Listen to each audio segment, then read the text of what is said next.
जी पंजाब सरकार कुंभ करनी नींद तो असी ये भी नहीं कह सकते कि हुण कुंभ करनी नींद सुती हुई है, क्योंकि जदों असी जलंधर दे विच जां पंजाब भर दे विच हड़ताल 6 तरीक तो लगातार जारी रखी हुई है। हड़ताल दे चलदे होए असी MLA साहबान ते MP साहबान नूं मंग पत्र दे के आए सीगे, जिहदे विच सानूं MLA साहबान ते मैंबर पार्लीमेंट जलंधर जी वल्लों भरोसा दवाया गया कि असी तुहाडी गल अज ही मानयोग मुख मंत्री साहब नाल करांगे। पर यह भी हो सकता है कि मानयोग मुख मंत्री अपने चुने हुए MLA ते अपने चुने हुए मैंबर पार्लीमेंट की भी गल नहीं सुनते, तो साडे कोल हड़ताल दे विच वाधा करन तो इलावा कोई हल नहीं, क्योंकि जिस सूबे के मुख मंत्री साहब अपने चुने हुए MLA अपने चुने हुए MPs जे उन्हां दी गल नहीं सुनते तो फिर मुलाजम होर की करनगे। लगातार तुहाडी हड़ताल जिहड़ी है जारी है, तुहानूं की लगदा प्रशासन या सरकार जिहड़ी है जागेगी? बिल्कुल जी, जगाण का तो फिर साडा यही तरीका है, क्योंकि 22 तरीक को जिथे का हजे तक सिर्फ Punjab state ministerial association union के झंडे थले हड़ताल चल रही है। ਵੱਖ-ਵੱਖ जथेबंदियां ने सानू अपना जिहड़ा समर्थन है दिता होया है। 22 तरीक को पंजाब विचलियां 100 तो वध जथेबंदियां ਵੱਖ-ਵੱਖ काडरां ਦੀਆਂ इकट्ठियां होकर असीं एक मीटिंग करन जा रहे हैं, जिहदे नाल आने वाले समय दे विच पंजाब भर दे विच जिहड़ा चक्का जाम है वो कीता जाएगा। इस वेले जिद्दां काफ़ी देर पहला भी तुसीं संघर्ष करते रहे हो, इस वेले जिहड़ा संघर्ष अपना जारी निरंतर रहेगा कि आपां बिल्कुल सरकार की जेकर कोई अगे सुनवाई या कोई गलबात नहीं होंदी आपां इत्थे ठप्प कर दांगे संघर्ष?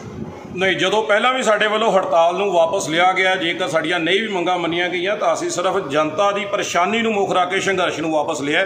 पर इस वार असीं जनता नूं भी अपील करदे हां कि अपने चुने हुए नुमाइंदे भाव के MLA साहबान ते MP साहबान के घरां दे बाहर जाके उन्होंने पुछो कि अज सरकारी मुलाजम दफ्तरां दे विच हड़ताल दे उत्ते क्यों ने, जां कल तो जिहड़ी साडी तालाबंदी दफ्तरां दी हो रही है कि सरकारी मुलाजम 3 दिन की छुट्टी लैके सरकारी दफ्तरां नूं ताले क्यों लग रहे हैं। ये जनता का सवाल भी करना बनता है उन्हां चुने हुए नुमाइंदियां नूं, जिन्हां नूं असीं चुन के विधान सभा ते लोक सभा दे विच भेजिआ, क्योंकि साडियां मंगां जायज़ ने।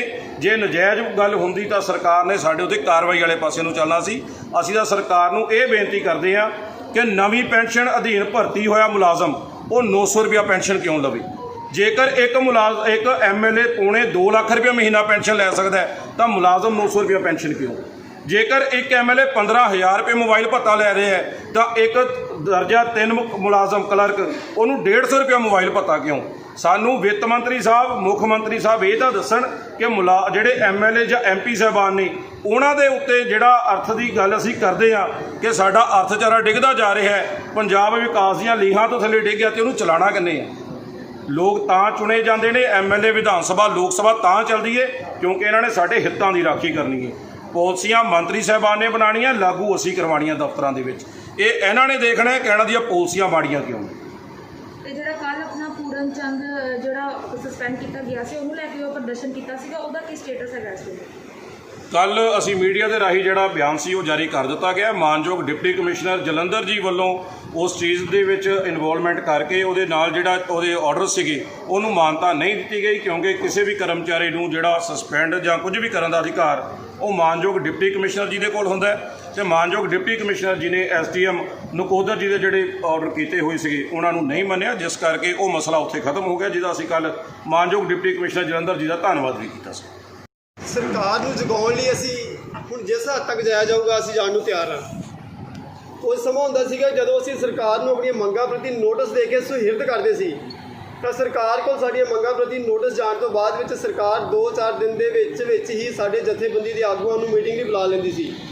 ਤਾਂ ਜਦੋਂ ਤੱਕ ਅਸੀਂ ਸਰਕਾਰ ਨੂੰ ਹੜਤਾਲ 'ਤੇ ਜਾਣ ਦਾ ਅਲਟੀਮੇਟਮ ਦਿੰਦੇ ਸੀ 10 ਜਾਂ 15 ਦਿਨ ਦਾ, ਉਸ ਸਮੇਂ ਦੇ ਦੌਰਾਨ ਸਾਡੀਆਂ ਮੰਗਾਂ ਨੂੰ ਮੰਨ ਕੇ ਤੇ ਕਰਮਚਾਰੀ ਵਾਪਸ ਕੰਮ 'ਤੇ ਸ਼ੁਰੂ ਹੋ ਜਾਂਦੇ ਸੀ, ਭਾਵ ਕਿ ਉਹਨਾਂ ਨੂੰ ਹੜਤਾਲ ਕਰਨੀ ਨਹੀਂ ਪੈਂਦੀ ਸੀਗੀ। ਪਰ ਅੱਜ ਜੇ ਸਰਕਾਰ ਨੂੰ 15 ਦਿਨ ਪਹਿਲਾਂ ਵੀ ਨੋਟਿਸ ਦੇਣ ਦੇ ਬਾਵਜੂਦ ਸਰਕਾਰ ਵੱਲੋਂ ਜਥੇਬੰਦੀਆਂ ਨੂੰ ਮੀਟਿੰਗ ਲਈ ਨਹੀਂ ਬੁਲਾਇਆ ਗਿਆ ਤਾਂ ਮੰਗਾਂ ਨੂੰ ਮੰਨਣਾ ਤਾਂ ਬੜੀ ਦੂਰ ਦੀ ਗੱਲ ਆ। ਸੋ ਸਰਕਾਰ ਦੇ ਨੱਕ ਵਿੱਚ ਦਮ ਕਰ ਦਿਆਂਗੇ, ਸਰਕਾਰ ਨੂੰ ਇੱਥੋਂ ਤੱਕ ਨੌਬਤ ਲਿਆ ਦਾਂਗੇ ਕਿ ਸਰਕਾਰ ਨੂੰ ਸਾਡੇ ਆਗੂਆਂ ਕੋਲ ਆਪ ਚੱਲ ਕੇ ਆਉਣਾ ਪਊਗਾ। जनता की परेशानी ਨੂੰ देखते हुए ਅਸੀਂ जनता ਨੂੰ भी अपील करते हैं कि जनता ਨੂੰ ਕਿਸੇ ਤਰ੍ਹਾਂ ਦੀ हड़ताल खुलण तो बाद ਜਿਹੜਾ ਕੰਮ ਪੈਂਡਿੰਗ ਹੈ ਉਹ ਉਹਨਾਂ ਦਾ ਬਹੁਤ ਜਲਦੀ ਨਿਪਟਾਇਆ ਜਾਵੇਗਾ। ਤੇ हड़ताल के दिनों में जे किसी जनता के बशिंदे ਨੂੰ कोई मुश्किल आई है तो उसके लिए ਅਸੀਂ जनता ਨੂੰ भी कहने कि वो भी ਅੱਜ ਸਾਡੇ ਪੰਜਾਬ ਦੇ ਮਾਨਯੋਗ ਮੁੱਖ ਮੰਤਰੀ ਸਾਹਿਬ ਨੂੰ सवाल करन कि ये कर्मचारी क्यों हड़तालों से बैठे ने, कर्मचारी दी बनदियां मंगां क्यों नहीं मन्नियां जा रही। सो अज जनता का भी ये फर्ज बनता है कि वो सरकार को सवाल करे कि तुसीं कर्मचारियों दी मंगां क्यों नहीं मन रहे। वो हड़ताल कदों तक चलेगी? ਦੇਖੋ ਹੁਣ 19 ਤੋਂ ਲੈ ਕੇ 21 ਤੱਕ ਤਾਂ ਸਾਡੀ ਜਿਹੜੀ ਆ ਉਹ ਸਮੂਹਿਕ ਛੁੱਟੀ ਹੈ। ਸ਼ਨੀ ਐਤਵਾਰ ਦੀ ਛੁੱਟੀ ਹੈ। 23 ਤਰੀਕ ਤੱਕ ਬਿਲਕੁਲ ਜਿਹੜਾ ਉਹ ਹੜਤਾਲ ਦੇ ਰੂਪ 'ਤੇ ਅਸੀਂ ਆਪਣੇ ਘਰਾਂ 'ਚ ਬੈਠੇ ਹੋਏ। ਕਰਮਚਾਰੀ ਹੜਤਾਲ ਦੇ ਤੌਰ ਤੇ ਹੜਤਾਲ ਚੱਲ ਰਹੀ ਸੀ, ਉਸ ਵੇਲੇ ਵੀ ਇੱਥੇ ਡੀਸੀ ਆਫਿਸ ਆਉਂਦੇ ਸੀਗੇ ਬਟ ਕੰਮ ਨਹੀਂ ਕਰਦੇ ਸੀਗੇ, ਤੇ ਹੁਣ ਆਪਣਾ ਕੀ ਅੱਗੇ ਆਊਗਾ ਕੋਈ ਦਫ਼ਤਰ ਕਿ ਨਹੀਂ ਆਊਗਾ? ਅੱਜ ਤੱਕ ਕਰਮਚਾਰੀ ਜਿਹੜੇ ਦਫ਼ਤਰ 'ਚ ਆ ਕੇ ਬੈਠਦੇ ਸੀ, ਕਿਉਂਕਿ ਅੱਜ ਤੱਕ ਕਲਮ ਛੋੜ ਹੜਤਾਲ ਸੀਗੀ। ਕਲਮ ਛੋੜ ਹੜਤਾਲ ਦੇ ਦੌਰਾਨ ਸਾਡੇ ਕਰਮਚਾਰੀਆਂ ਨੇ ਆਪਣੇ ਦਫ਼ਤਰਾਂ 'ਚ ਬੈਠਣਾ ਸੀ ਬਟ ਕੰਮ ਨਹੀਂ ਕਰਨਾ ਸੀ। ਜਦੋਂ ਹੁਣ ਸਮੂਹਿਕ ਛੁੱਟੀ ਦਾ ਜਿਹੜਾ ਐਲਾਨ ਹੋ ਗਿਆ ਤਾਂ ਕਰਮਚਾਰੀ ਦਫ਼ਤਰਾਂ 'ਚ ਵੀ ਨਹੀਂ ਆਉਣਗੇ, ਭਾਵ ਦਫ਼ਤਰ ਬੰਦ ਰਹਿਣਗੇ ਜੀ 1 ਹਫ਼ਤੇ ਤੱਕ।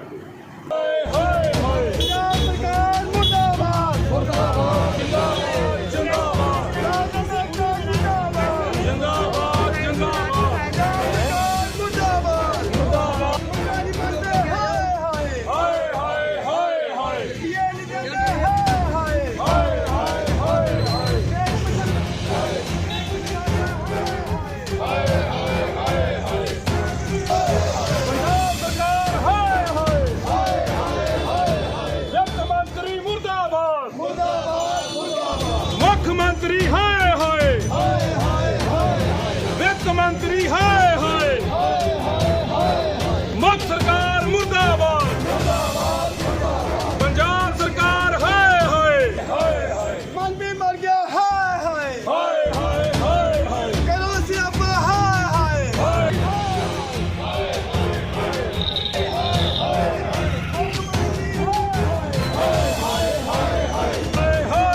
ਕੈਪਟਨ ਮਾਮਾ ਮੁਰਦਾਬਾਦ ਮੁਰਦਾਬਾਦ ਮੁਰਦਾਬਾਦ ਵਿੱਤ ਮੰਤਰੀ ਹਾਏ ਹਾਏ ਹਾਏ ਹਾਏ ਹਾਏ ਮੰਗਲ ਮੰਗੇ ਹਾਏ ਹਾਏ ਹਾਏ ਹਾਏ ਹਾਏ ਜਿਸ ਤਰ੍ਹਾਂ ਕਿ ਤੁਸੀਂ ਸਾਰੇ ਜਾਣਦੇ ਹੀ ਹੋ, ਵੱਖ-ਵੱਖ ਸਰਕਾਰ ਦੇ ਵੱਖ-ਵੱਖ ਵਿਭਾਗਾਂ ਦੁਆਰਾ ਮਿਲ ਕੇ ਬਣਾਈ ਗਈ ਜੁਆਇੰਟ ਐਕਸ਼ਨ ਕਮੇਟੀ ਦੀ ਕਈ ਦਿਨਾਂ ਤੋਂ ਹੜਤਾਲ ਜਾਰੀ ਹੈ। ਉਹ ਹੜਤਾਲ ਅੱਜ ਵੀ ਜਾਰੀ ਹੈ। ਅੱਜ ਅਸੀਂ ਡਿਵੀਜ਼ਨਲ ਕਮਿਸ਼ਨਰ ਆਫ ਦਫ਼ਤਰ ਦੇ ਬਾਹਰ ਇਕੱਠੇ ਹੋਏ ਹਾਂ। ਉਹਨਾਂ ਨੇ ਅੱਜ ਸਮੂਹਿਕ ਛੁੱਟੀ ਦਾ ਐਲਾਨ ਕੀਤਾ ਹੈ, ਜੋ ਕਿ ਇਹਨਾਂ ਦੀ ਛੁੱਟੀ 2 ਜਾਂ 3 ਦਿਨ ਤੱਕ ਚੱਲਦੀ ਰਹੇਗੀ। ਉਸ ਦੇ ਦੌਰਾਨ ਇਹ ਹੁਣ ਧਰਨਾਬਾਜ਼ੀ ਇਹਨਾਂ ਦੀ ਜਾਰੀ ਹੈ। ਇਹਨਾਂ ਦਾ ਜਿਹੜਾ ਸੰਘਰਸ਼ ਹੈ ਉਹ ਦਿਨ ਪ੍ਰਤੀ ਦਿਨ ਤੇਜ਼ ਹੋ ਰਿਹਾ ਹੈ। ਜਿਸ ਤਰ੍ਹਾਂ ਜੰਗਲ ਦੇ ਵਿੱਚ ਅੱਗ ਫੈਲਦੀ ਹੈ, ਉਸੇ ਤਰ੍ਹਾਂ ਇਹਨਾਂ ਦਾ ਜੋ ਸੰਘਰਸ਼ ਹੈ ਉਹ ਦਿਨ ਪ੍ਰਤੀ ਦਿਨ ਵੱਧਦਾ ਹੀ ਜਾ ਰਿਹਾ ਹੈ। ਇਹ ਤੁਸੀਂ ਸਾਰੇ ਦੇਖ ਰਹੇ ਹੋ ਕਿਸ ਤਰ੍ਹਾਂ ਇਹ ਸਾਰੇ ਵਿਭਾਗਾਂ ਦੇ ਜੋ ਮੁਲਾਜ਼ਮ ਹਨ ਮਿਲ ਕੇ ਨਾਅਰੇਬਾਜ਼ੀ ਕਰ ਰਹੇ ਹਨ। ਜੀ ਸੁਖਜੀਤ ਸਿੰਘ ਜੀ, ਹੁਣ ਤੁਸੀਂ ਸਾਨੂੰ ਦੱਸਣਾ ਤੁਹਾਡੀ ਹੜਤਾਲ ਦਾ ਅੱਜ ਕਿੰਨਵਾਂ ਦਿਨ ਸ਼ੁਰੂ ਹੋ ਗਿਆ ਹੈ? ਲਗਾਤਾਰ 6 ਅਗਸਤ ਤੋਂ ਜਿਹੜੀ ਸਾਡੀ ਹੜਤਾਲ ਹੈ ਉਹ ਸਾਰੇ ਪੰਜਾਬ ਭਰ ਦੇ ਜਿੰਨੇ ਵੀ ਸਰਕਾਰੀ ਦਫ਼ਤਰ ਨੇ ਉਹਨਾਂ ਦੇ ਵਿੱਚ ਚੱਲ ਰਹੀ ਹੈ। ਪਰ ਸਰਕਾਰ ਵੱਲੋਂ ਕੋਈ ਵੀ ਸੱਦਾ ਜਾਂ ਮੁਲਾਜ਼ਮਾਂ ਦੀ ਜਿਹੜੀਆਂ ਮੰਗਾਂ ਬਾਰੇ ਕੋਈ ਗੱਲਬਾਤ ਉਹ ਨਾ ਕਰਨ ਕਰਕੇ ਅਸੀਂ ਪੰਜਾਬ ਭਰ ਦੇ ਸਾਰੇ MLA ਸਾਹਿਬਾਨ MP ਸਾਹਿਬਾਨ ਨੂੰ ਮੰਗ ਪੱਤਰ ਦਿੱਤੇ, ਪਰ ਹਜੇ ਤੱਕ ਵੀ ਜਿਹੜੀ ਸਾਡੀ ਗੱਲ ਹੈ ਉਹ ਸਰਕਾਰ ਵੱਲੋਂ ਨਹੀਂ ਸੁਣੀ ਜਾ ਰਹੀ। ਤੁਸੀਂ ਸਰ ਜਿਹੜੇ ਮੰਗ ਪੱਤਰ ਜਿਨ੍ਹਾਂ ਨੂੰ ਦੇ ਕੇ ਸੌਂਪ ਕੇ ਆਏ ਹੋ, ਕੀ ਉਹਨਾਂ ਨੇ ਤੁਹਾਨੂੰ ਕੋਈ ਆਸ਼ਵਾਸਨ ਦਿੱਤਾ ਸੀ? ਬਿਲਕੁਲ ਜੀ, ਮੈਂਬਰ ਪਾਰਲੀਮੈਂਟ ਸ਼੍ਰੀ ਸੰਤੋਖ ਸਿੰਘ ਚੌਧਰੀ ਜੀ, MLA ਸੁਸ਼ੀਲ ਰਿੰਕੂ ਜੀ, ਉਹਨਾਂ ਦੇ ਨਾਲ ਵਡਾਲਾ ਸਾਹਿਬ MLA ਬੇਰੀ ਜੀ, ਉਹਨਾਂ ਸਾਰਿਆਂ ਵੱਲੋਂ ਸਾਨੂੰ ਇਹ ਭਰੋਸਾ ਸੀਗਾ ਕਿ ਅਸੀਂ ਜਿਹੜੀ ਤੁਹਾਡੀ ਮੰਗ ਹੈ ਮਾਨਯੋਗ ਮੁੱਖ ਮੰਤਰੀ ਸਾਹਿਬ ਦੇ ਕੋਲ ਜਲਦ ਪਹੁੰਚਾਵਾਂਗੇ। ਪਰ ਕੀ ਉਹਨਾਂ ਨੇ ਪਹੁੰਚਾਈ ਜਾਂ ਨਹੀਂ ਪਹੁੰਚਾਈ ਇਹ ਤਾਂ ਉਹਨਾਂ ਨੂੰ ਪਤਾ ਹੈ। ਪਰ ਬੜੀ ਹੈਰਾਨੀ ਦੀ ਗੱਲ ਹੈ ਕਿ ਸਾਰੇ ਪੰਜਾਬ ਭਰ ਦੇ ਵਿੱਚ ਜਿਹੜੀ ਹੜਤਾਲ ਹੈ ਉਹ ਚੱਲ ਰਹੀ ਹੋਵੇ ਤੇ ਸਾਡੀ ਮੰਗ ਲਈ ਹਜੇ ਤੱਕ ਸਰਕਾਰ ਵਿਚਾਰ ਨਾ ਕਰੇ। ਇੱਕ ਸਰ ਪ੍ਰਸ਼ਨ ਮੇਰੇ ਮਨ ਵਿੱਚ ਬਾਰ-ਬਾਰ ਆਉਂਦਾ ਹੈ, ਮੈਂ ਉਹ ਤੁਹਾਨੂੰ ਪੁੱਛਣ ਜਾ ਰਹੀ ਹਾਂ ਕਿ ਜਿਸ ਤਰ੍ਹਾਂ ਇੱਕ ਪਾਸੇ ਤਾਂ ਸਰਕਾਰ ਨੂੰ COVID-19 ਨੇ ਘੇਰਿਆ ਹੋਇਆ ਹੈ, ਦੂਜੇ ਪਾਸੋਂ ਉਹਨਾਂ ਦੇ ਸਾਰੇ ਮੁਲਾਜ਼ਮ ਇਹ ਹੜਤਾਲ 'ਤੇ ਹਨ, ਕੀ ਤੁਹਾਨੂੰ ਲੱਗਦਾ ਹੈ ਕਿ ਇਹ ਉਚਿਤ ਸਮਾਂ ਸੀ?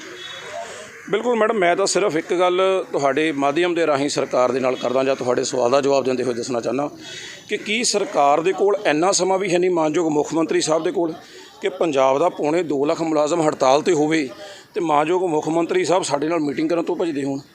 ਜਿਸ ਤਰ੍ਹਾਂ ਸਰ ਸਾਡੀ ਤੁਹਾਡੇ ਨਾਲ ਪਹਿਲੇ ਵੀ ਅਸੀਂ ਰੂਬਰੂ ਹੋਏ ਸੀ, ਤੁਸੀਂ ਦੱਸਿਆ ਸੀ ਕਿ 45 ਜੋ ਵਿਭਾਗ ਹਨ ਸਰਕਾਰ ਦੇ ਉਹ ਤੁਹਾਡੇ ਨਾਲ ਇਸ ਟਾਈਮ ਬੈਕਬੋਨ ਦੀ ਤਰ੍ਹਾਂ ਖੜੇ ਹਨ। ਕਿ ਜਿਸ ਤਰ੍ਹਾਂ ਹੁਣ 45 ਵਿਭਾਗ ਦੇ ਜੋ ਮੁਲਾਜ਼ਮ ਹਨ, ਗੌਰਮੈਂਟ ਦੇ ਜੋ ਆਪਣੇ ਕੰਮ ਕਾਜ ਹਨ, ਜਿਸ ਤੋਂ ਗੌਰਮੈਂਟ ਨੂੰ ਵੀ ਇਨਕਮ ਹੁੰਦੀ ਸੀ, ਅੱਜ ਉਹ ਵੀ ਵਿਭਾਗ ਬੰਦ ਪਏ ਹਨ, ਕੰਮ ਉਹਨਾਂ ਦਾ ਠੱਪ ਪਿਆ ਹੈ, ਤੇ ਇਹ ਸਰਕਾਰ 'ਤੇ ਵੀ ਇੱਕ ਪ੍ਰਸ਼ਨ ਚਿੰਨ੍ਹ ਹੈ। ਇਸ ਜੋ ਇਹਨਾਂ ਨੂੰ ਇਨਕਮ ਸਰਕਾਰ ਨੂੰ ਹੁੰਦੀ ਸੀ ਅੱਜ ਉਹ ਵੀ ਬੰਦ ਪਈ ਹੋਈ ਹੈ, ਉਸ ਦੇ ਬਾਰੇ ਤੁਸੀਂ ਕੀ ਕਹਿਣਾ ਚਾਹੋਗੇ? ਦੇਖੋ ਜੀ, ਅਸੀਂ ਤਾਂ ਸਰਕਾਰ ਨੂੰ ਲਗਾਤਾਰ ਅਪੀਲ ਕਰ ਰਹੇ ਹਾਂ, ਹਰ ਇੱਕ ਸਾਡੇ ਪ੍ਰੈਸ ਨੋਟ ਦੇ ਵਿੱਚ, ਹਰ ਜਗ੍ਹਾ ਦੇ ਉੱਤੇ ਜਿੱਥੇ ਰੈਲੀ ਧਰਨਾ ਪ੍ਰਦਰਸ਼ਨ ਕਰ ਰਹੇ ਹਾਂ ਕਿ ਸਰਕਾਰ ਸਾਨੂੰ ਗੱਲਬਾਤ ਦੇ ਲਈ ਬੁਲਾਵੇ।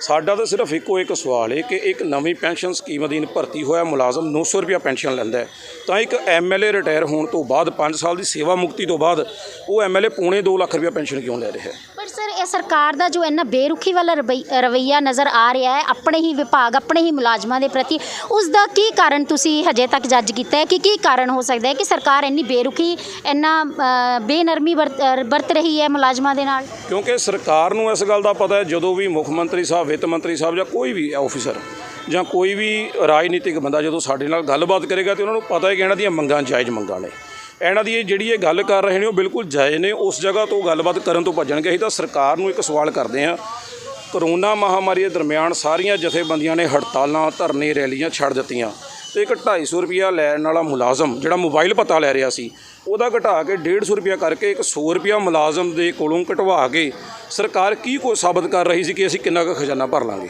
ਜੇ ਇੰਨਾ ਹੀ ਪੰਜਾਬ ਦੇ MLA ਸਾਹਿਬਾਨ, ਮੰਤਰੀ ਸਾਹਿਬਾਨ ਨੂੰ ਪੰਜਾਬ ਦੇ ਹਾਲਾਤ 'ਤੇ ਤਰਸ ਆ ਰਿਹਾ ਹੈ, ਤੇ ਆਪਣੀ ਇੱਕ ਮਹੀਨੇ ਦੀ ਇੱਕ ਸਾਲ ਦੀ ਪੈਨਸ਼ਨ ਛੱਡ ਦੇਣ, ਇੱਕ ਮਹੀਨੇ ਦੀ ਇੱਕ ਸਾਲ ਦੀ ਤਨਖਾਹ ਛੱਡ ਦੇਣ।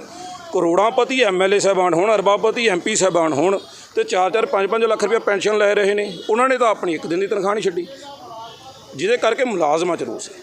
ਤੇ ਜਿਸ ਤਰ੍ਹਾਂ ਸਰ ਤੁਸੀਂ ਕਿਹਾ ਕਿ 6 ਤਰੀਕ ਦੀ ਇਹ ਹੜਤਾਲ ਜਾਰੀ ਹੈ, ਹਜੇ ਤੱਕ ਸਰਕਾਰ ਦੇ ਉਹੀ ਗੱਲ ਫਿਰ ਕਿ ਕੰਨ 'ਤੇ ਜੂੰ ਨਹੀਂ ਕੋਈ ਰੇਂਗ ਰਹੀ ਜਾਂ ਸਰਕਾਰ ਦੇ ਕੰਨਾਂ ਤੱਕ ਕੋਈ ਇਹ ਗੱਲ ਨਹੀਂ ਪਹੁੰਚ ਰਹੀ, ਤੇ ਤੁਹਾਡੀ ਫਿਰ ਅੱਗੋਂ ਹੁਣ 23 ਤਰੀਕ ਤੋਂ ਬਾਅਦ ਇਹ ਸਮੂਹਿਕ ਜੋ ਤੁਸੀਂ ਛੁੱਟੀ ਕਰਕੇ ਅੱਜ ਧਰਨਾ ਦੇ ਰਹੇ ਹਨ, ਇਸ ਤੋਂ ਬਾਅਦ ਵੀ ਤੁਹਾਡੀ ਕੀ ਪਲੈਨਿੰਗ ਹੋ ਸਕਦੀ ਹੈ?